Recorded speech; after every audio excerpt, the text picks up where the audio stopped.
জাতীয় মহাসড়কে আমার বাইকের টপ থাকবে, মানে আমার বাইকের গতিসীমা থাকবে 50। ভিতরে আপনার পৌরসভার ভিতরে এগুলোতে থাকবে আপনার বাইকের ম্যাক্সিমাম গতি থাকবে 30। সিএনজিটার গতি আছে 46-47। বাস ট্রাক এগুলো তো আপনার আর মনে হচ্ছে না যে আপনার আর ওভারটেকিং করতে পারবেন। বাইক যদি এভাবে চালান একটু বোরিংই লাগবে। আসসালামু আলাইকুম, welcome to new another blog. আমরা সবাই জানি যে রিসেন্টলি সরকার আমাদের যানবাহনের উপরে একটা গতিসীমা নির্ধারণ করে দিছে। তো এক্সপ্রেস ওয়েতে একটা বাইকের গতি হবে সর্বোচ্চ হচ্ছে 60 এবং একটা বাসের গতি হবে 80। বিশেষজ্ঞদের মতামতে বাইকের গতি কমাইলে বা যানবাহনের গতি কমাইলে যে আপনার দুর্ঘটনা কমবে এমন কিন্তু না। যানবাহন চালাতে হবে একটা নিয়ন্ত্রণের ভিতরে, যানবাহন চালাতে হবে। যানবাহনের গতি কমাইলে যে আপনার যে সব কিছু একদম ভালো হয়ে গেল, যে এক দুর্ঘটনা হবে না, এমন কিন্তু কেউ গ্যারান্টি দেয় নাই। তো তারপরও তো এখন সরকার যেহেতু একটা নিয়ম করছে, সড়কে একটা স্বস্তি ফিরে আসবে। সিটি কর্পোরেশন বা পৌরসভার ভিতরে যাবেন, তখন একটা আপনার বাইকের গতি থাকবে সর্বোচ্চ 30। অটো রিক্সা, সিএনজির এগুলার গতি থাকে আপনার 40-এর উপরে ম্যাক্সিমাম জায়গায়। তো সেখানে আপনি একটা বাইক নিয়ে যখন যাবেন, সেখানে যদি আপনার বাইকের গতি থাকে সর্বোচ্চ 30, তাহলে তো ওই বাইক ব্যবহার করার চাইতে না করাই ভালো। কারণ আমরা বাইকটা কিনছি যে একটা শর্টকাটে শর্ট টাইমে একটা জায়গা থেকে আরেকটা জায়গায় যাওয়ার জন্য, একটা সেই বাউন্ডারি যদি গতি এভাবে কমায় দেয়, এটা আসলে কতটা যৌক্তিক। তো যাই হোক, সরকার যেটা করছে এটা তো অবশ্য মানতে হবে। তো কিছুদিন দেখি, আমরাও মানি, এটা মানতে হবে যে অবশ্যই এর পিছনে একটা কোনো কারণ আছে। এখন আমার বাইক চলতেছে 5টা গিয়ার, সেখানে আমার বাইক চলতেছে 4 নাম্বার গিয়ারে। তো এইসব জাতীয় সড়কে আমার এই বাইকের টপ থাকবে হচ্ছে 50, সর্বোচ্চ গতি থাকবে 50। যখন আমি এক্সপ্রেস ওয়েতে যাব, তখন আমার বাইকের গতি থাকবে হচ্ছে সর্বোচ্চ 60-80 কিলোমিটার গতিতে। যখন একটা বাস চলবে, দেখা গেছে যে সে পিছন থেকে ওভারটেক করলো, ওভারটেক করে সে দেখা যায় সামনে একটা বাইক পড়লো, এমনও তো হতে পারে সেখানেও তো একটা দুর্ঘটনার একটা সম্ভাবনা থাকে। ফায়ার সার্ভিস এবং আপনার অ্যাম্বুলেন্স, এই দুইটার জন্য আপাতত শিথিল করা আছে। আপাতত এভাবে বাইক চালান, কিছুদিন চালান, দেখা যাক। কারণ একটা নিয়ম চালু করলে সেই নিয়মটা প্রথমত অবস্থায় আমাদের মানতে একটু কষ্টই হয়। তো আস্তে আস্তে ওইটাকে আমরা দেখা গেছে যে আবার ওটা ঠিক হয়ে গেছে। তো এমন না যে এটা খারাপও না, এটা খারাপ দিকেও বলা যাবে না। কারণ অনেক বিশেষজ্ঞের পরামর্শ নিয়েই কিন্তু এটা, মানে এই নিয়মটা কিন্তু বানানো হয়েছে। বাংলাদেশে তো আসলে আলাদাভাবে বাইকের লেন বা ছোট গাড়ি ঘোড়ার এইসব তো কোনো লেন নাই। এই লেনগুলো যদি থাকতো তাহলে ঠিক আছে। এই লেনগুলি থাকলে আমরা বাইক চালাই গেলাম, লেন দিয়ে চালাই গেলাম, কোনো সমস্যা নেই। এক লেন থেকে আরেক লেনে গাড়ি গেলাম, মানে গাড়ি গেল না। কিন্তু ঢাকাতে কিন্তু, ঢাকা ক্যান্টনমেন্টে কিন্তু আপনার প্রত্যেকটা লেন আছে, যে কোন লেনে কত স্পিডে বাইক চালাবেন। দেখা গেছে যে 50 স্পিডের লেন আছে, 40 স্পিডের লেন আছে।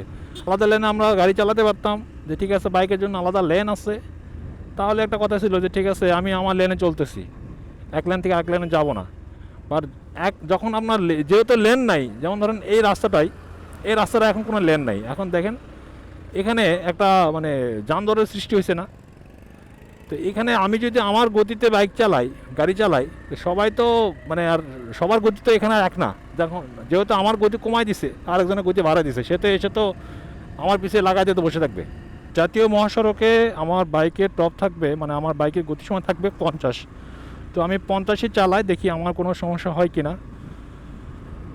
তো আমার এখন বাইকের গতি চলতেছে 42, 43, 47, 50। আচ্ছা, আমি 50-এই চালাচ্ছি, দেখি যে আসলে আমি আর চালাতে কোনো সমস্যা হয় কিনা, বা আমি কি কি গাড়ি ওভারটেক করতে পারি, বা আমাকে ওভারটেক করে যাইতে পারি কিনা। তো এটা কিন্তু জাতীয় মহাসড়ক, তো এখানে আমার বাইকের গতি থাকবে 50।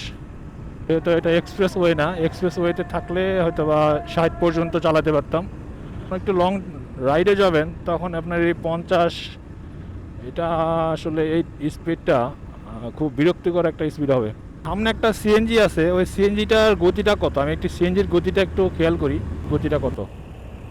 যে আমার বাইকের গতি থাকবে জাতীয় সড়কে 50, সিএনজির গতি আছে আপনার, দেখেন সিএনজিটার গতি আছে 46-47, দেখছেন? মানে একটা সিএনজির গতি 47। ট্রাকের গতিটা আমি দেখাই, ট্রাকের গতিটা, জাতীয় এক্সপ্রেসের ট্রাকের গতি থাকবে কত। আচ্ছা, এর গতি থাকবে 50, আর 50 তো এর নাই। ও কি মানবে? জনগণ কি মানবে বলেন? জনগণ মানবে না। তো দেখি আমি আসলে 50 দিয়ে যাব, দেখি তো ওর গতিটা কত। গতিসীমা দিয়ে দিছে, কিন্তু এই গতিটা তো সবাইকে মানতে হবে। দেখা গেল একজন মানতেছে আর বাকিগুলো মানতেছে না। ওরা তো আমি ধরতেই পারতেছি না, দেখছেন?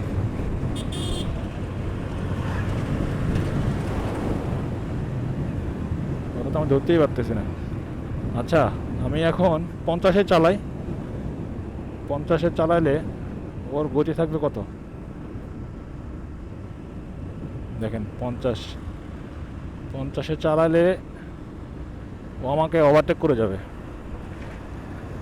দেখেন,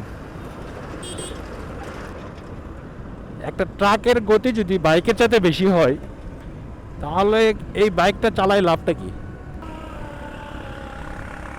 এই দেখেন, সিএনজির গতি আছে 50-এর মতো। পাহাড়ে বা বিভিন্ন জায়গায় যখন বাইক রাইড করি, তখন কিন্তু আমাদের যে গতিটা থাকে প্রায় সেম সেম। তখনই কিন্তু আমরা যে পাহাড়ে যে সৌন্দর্যটা উপভোগ করি না, ওই সেম এখন হাইওয়ে রোডে উঠলে আমাদের এভাবে তাকায় তাকায় চতুর্পাশে দেখতে পাওয়া যেতে হবে। কারণ আমরা তো আমাদের দেশের অনেক কিছু আমরা মিস করছি, তাকাই না আশেপাশে কি আছে না আছে, এগুলো তো আমরা দেখি না।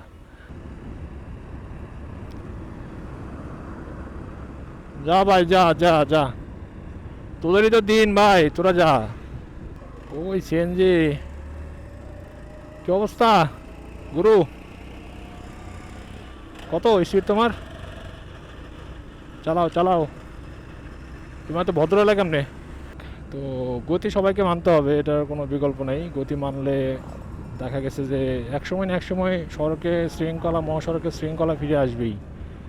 কারণ আমরা জানি যে, দেখি যে সড়কে ডানে বামে গাড়ি ঘোড়া যেভাবে পার্ক করে রাখে, এখানে 4 লেন দিলেও দেখা গেছে যে আপনার ওই 2 লেনই আশেপাশে দেখবেন যে বামের 1 লেন ডানের 1 লেন দেখবেন বন্ধ থাকে। তো আর কিছু বলার নাই, যেহেতু সরকার এটা নিয়মটা তৈরি করছে, তো সেই হিসাবে আমাদেরকে ওভাবে মানতে হবে। হয়তোবা দেখা গেছে যে একটা নিয়ম তৈরি করলে সেই নিয়মটা, এটার ভালো মন্দ, এটার তখন আমরা পাবো সুফলটা, তখন বা পাবো তখন কিন্তু আমরা বুঝতে পারবো। মানে সেই পর্যন্ত আমাদেরকে একটু ওয়েট করতে হবে আর ফলটা পেতে। তো আসুন আমরা সবাই সড়কের নিয়মকানুন মেনে চলি।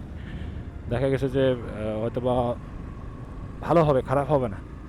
এই গতিসীমাটা আপনাদের কাছে কেমন মনে হয়েছে অবশ্যই আমার কমেন্টে বলবেন। আর ভিডিওটা ভালো লাগলে অবশ্যই লাইক করবেন, আমার চ্যানেলটাকে সাবস্ক্রাইব করবেন। তো নেক্সট কোনো ভিডিওতে আবার দেখা হচ্ছে, সেই পর্যন্ত সবাই ভালো থাকবেন। আসসালামু আলাইকুম।